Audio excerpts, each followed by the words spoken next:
Well, first of all, understanding that we need to understand that to have a 100% factually correct foundation upon which to have this conversation, I would need access to classified information.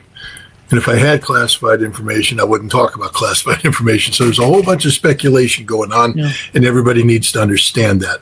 But, it doesn't take a rocket scientist to figure this out. I've been saying this for some time. We will run out of ammunition. I've been saying this. I've been saying this all along. The ammunition expenditure rates far exceed ammunition replenishment rates. I'm just a simple Marine. But if I'm expending 10 and I can only produce 5, I'm not going to catch up. And eventually I'm going to run out of ammunition, and I'm not going to be able to build enough ammunition to replace. Simple Marine math. And this is the reality that's going on. Now, Hegseth and company seem to be fudging. In West Point, they would call it quibbling. Quibbling. It's not quite a lie, but it's not quite the truth either. You know what the truth is, but you're quibbling. You're saying something that isn't a lie, but it's not the truth. And that could get you kicked out of West Point as an honor code violation. Hegseth is quibbling. Because one of the way they're doing these numbers is that they're saying that the war with Iran is unsustainable, that we've run out of ammunition, therefore we cannot continue the campaign. And this is correct, except for a very important caveat. What if the Department of War, in order to continue the campaign against Iran, decided to draw down war reserve stocks in the Pacific and in Europe to levels that made it impossible for the United States to fight a war with China or Russia? Now, if you did this, if you were to do this, you could sustain the campaign against Iran until you literally run out of ammunition. Right now, we have run out of ammunition from a qualitative standpoint, meaning that the ammunition allocated for Middle Eastern conflict is gone, finished. There is no more left. But if we want to rob Peter to pay Paul, we could continue this. But here comes the dangerous part. And this is what people need to reflect on, just how utterly stupid and dangerously stupid Pete Hegseth is and his bosses. As we speak, the Pentagon is redoing the nuclear posture of the United States, nuclear posture policies, to include nuclear employment plans. These are very important documents. Why? Well, we now have to envision a war with China where we don't have enough ammunition to fight China. We now have to envision a war with Russia where we don't have enough ammunition to fight Russia. You remember Christopher Donahue, the recent commander of U.S. forces in Europe? I think it was January of last year. He came out and he said, Kaliningrad's only 47 miles. Wow, we could take it out tomorrow. We've been planning this. We're ready for it. We can do this. We got this in the bag. Well, no. First of all, the planning that he was done was predicated on a AI program called Maven. Maven was used to attack Iran, and we now know that Maven doesn't work because Maven just attacks the wrong things. It's stupid. So he was wrong. But let's say Maven did work. The ammunition necessary for Maven to succeed no longer exists. It's been taken away to the Middle East, thanks to Pete Hegseth. So now, if we were going to fight the Russians, we would have to, first of all, we would run out of ammunition very quickly, which means then we need to have something to replace it.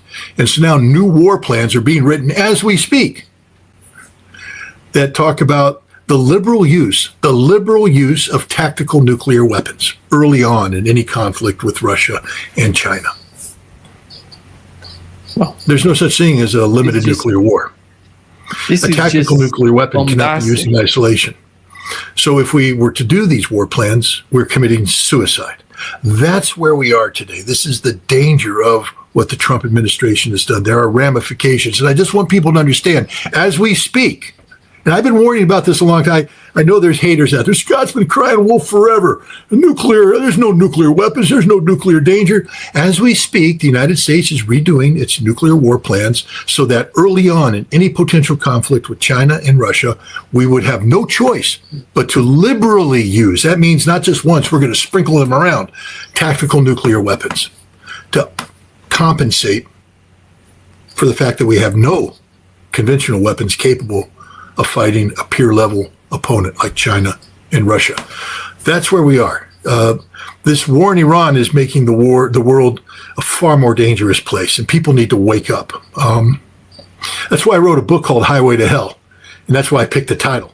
Because if we don't have arms control, we're on a highway to hell, and that means we're all going to die. People, well, Scott, that's sort of like Armageddon, like you're being irresponsible. Am I? Am I being irresponsible? Because if we don't have arms control, these nuclear war plans will be implemented because Donald Trump isn't wise enough to back away from bad policy options, especially with China. He's doubled down on the Pacific. Right now, Taiwan is openly bragging about secret military relationships with the United States. And China's going, what? And at some point in time, they might get in a shooting match. When they do, China will crush Taiwan. And then when that happens, the United States will kick in with a war plan because we can't just sit back and do nothing.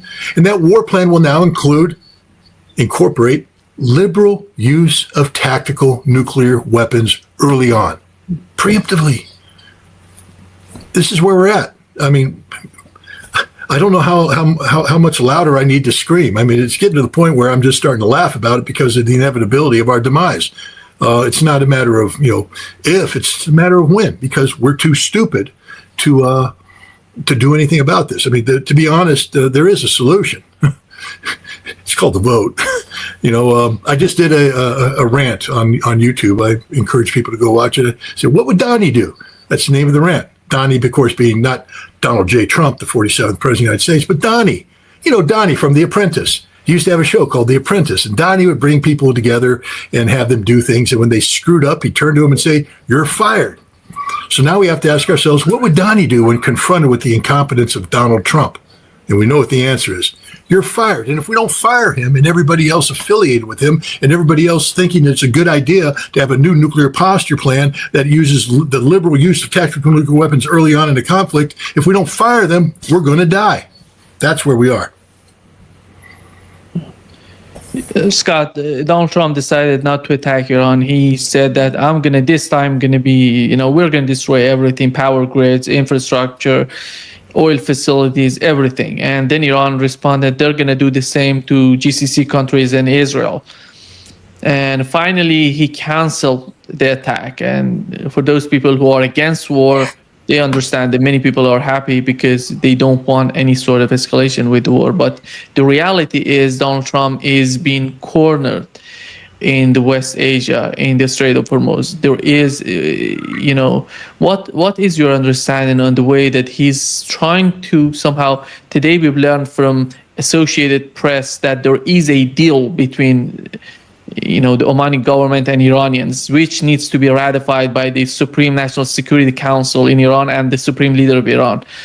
And they didn't still ratify the negotiations between Iran and Oman. But after all, the Iranian side said it doesn't mean that they're going to open up the Strait of Hormuz. It means that there is a new deal between the two governments.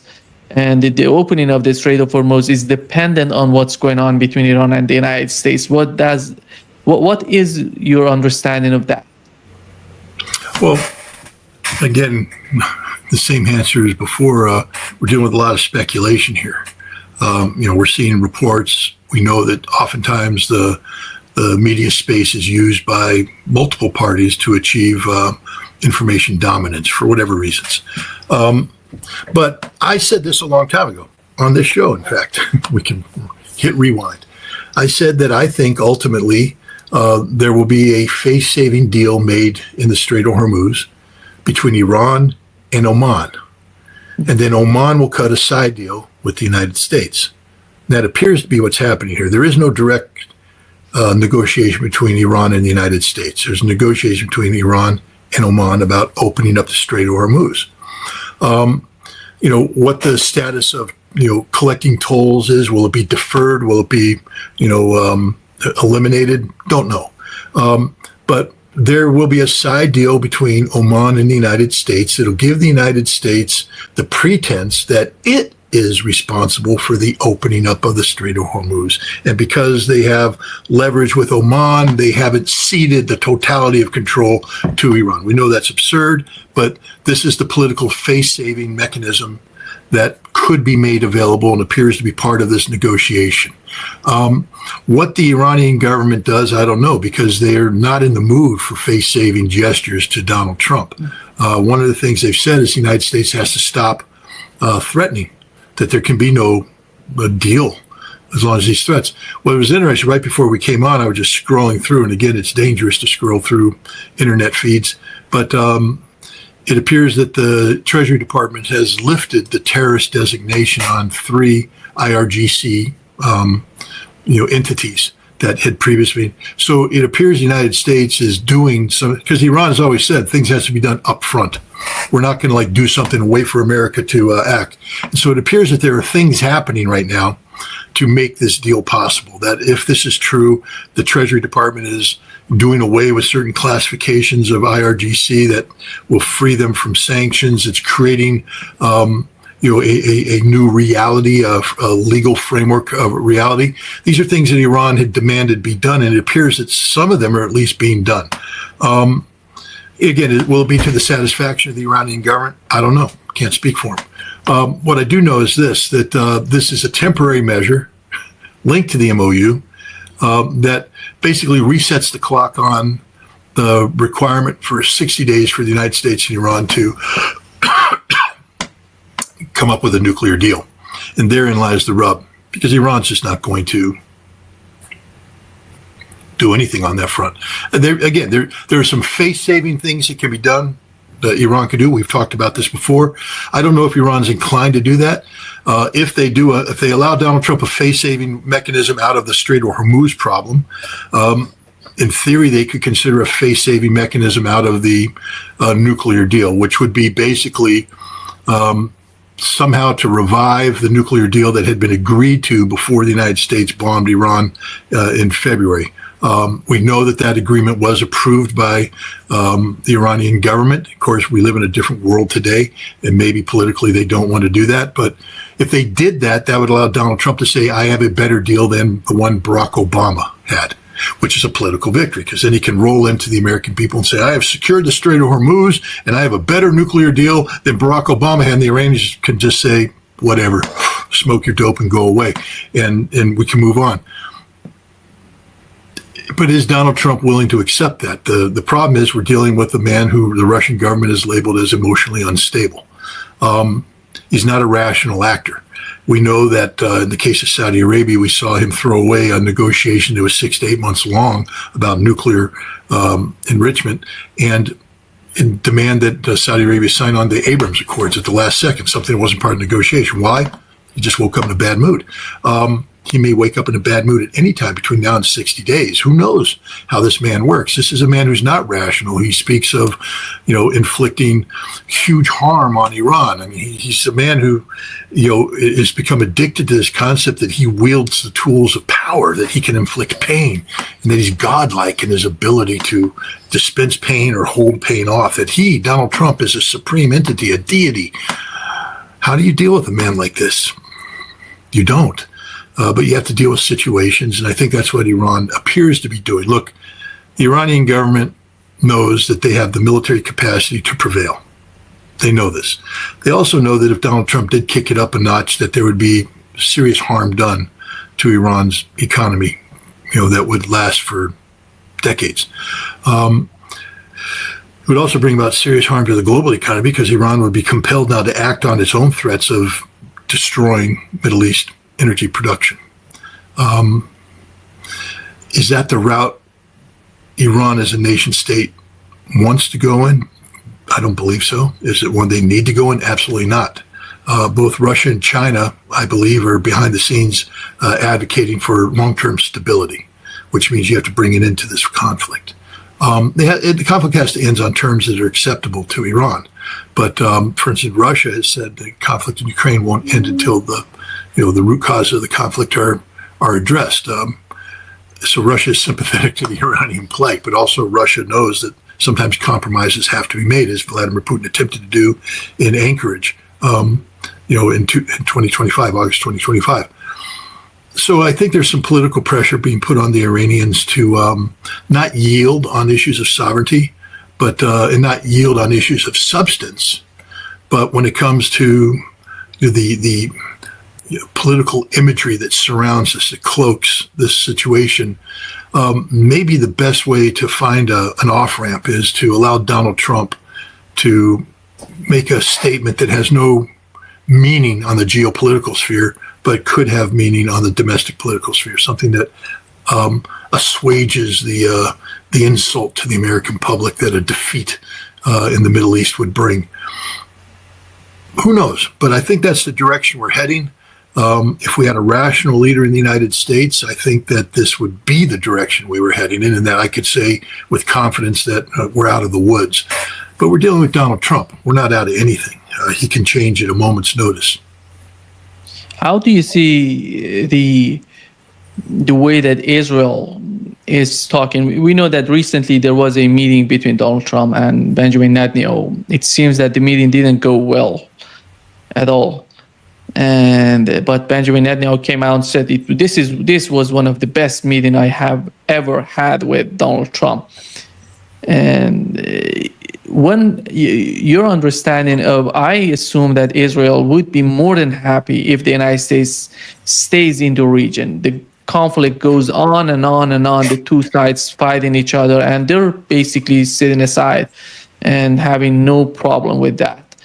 And because the battleground would be GCC countries and Iran, and the United States and Iran killing each other, basically. Iran hitting the U.S. bases, American soldiers, and the United States hitting Iranian, militaries and, the cities and all these ports and all of.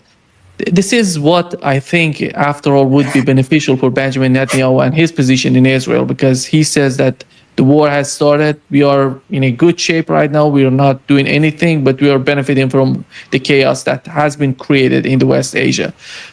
Do you think that they're going to be able to continue this way? It seems to me that they're capable of manipulating the whole situation. And what is your understanding of that? My understanding is that Benjamin Netanyahu is in a political fight for his life right now.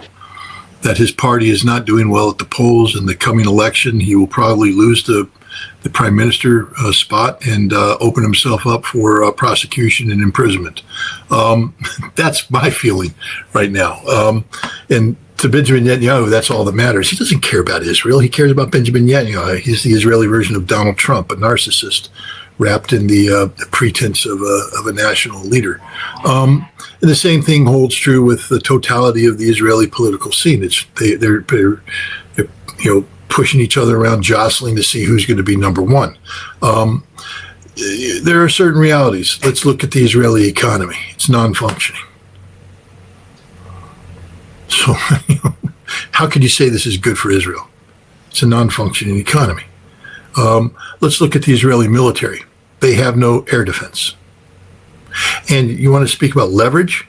The commanding general of U.S. forces in Europe has told the Pentagon, if you don't get me more destroyers, because basically our ballistic missile defense shield globally is heavily dependent upon Aegis class destroyers equipped with SM-3, SM-6 interceptors. If you don't get me more dedicated to Europe, I'm going to have to withdraw destroyers that are currently being used to protect Israel, because the priority must be protection of the homeland. The Israelis are like, what? You're doing what? You can't take that ship away because that's the only thing that shoots down missiles. We're out of missiles. We're out of missile defense. Only the United States has missiles. And now you're talking about removing this. And I think this is also leverage against Israel to let them know that you're not number one. Listen to that statement he made. It's very rare you get a senior military official to make such a statement. If I don't get another destroyer, I'll have to pull one off from Israel because defending America is more important than defending Israel. Ooh. I think that was a heck of a signal. And I think it's a signal that's been repeated over and over and over again to Netanyahu, which is why Israel is suddenly compliant Now, we all know that the Israelis sit there and they just blabber their mouths because it's all about political posturing.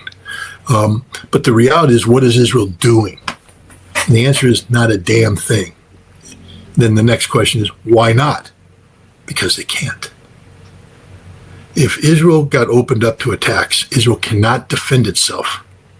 And if Israel expands the war in a manner which puts American resources at risk, we will do to Israel what we already did to the Japanese and the South Koreans. Strip away capacity to protect ourselves.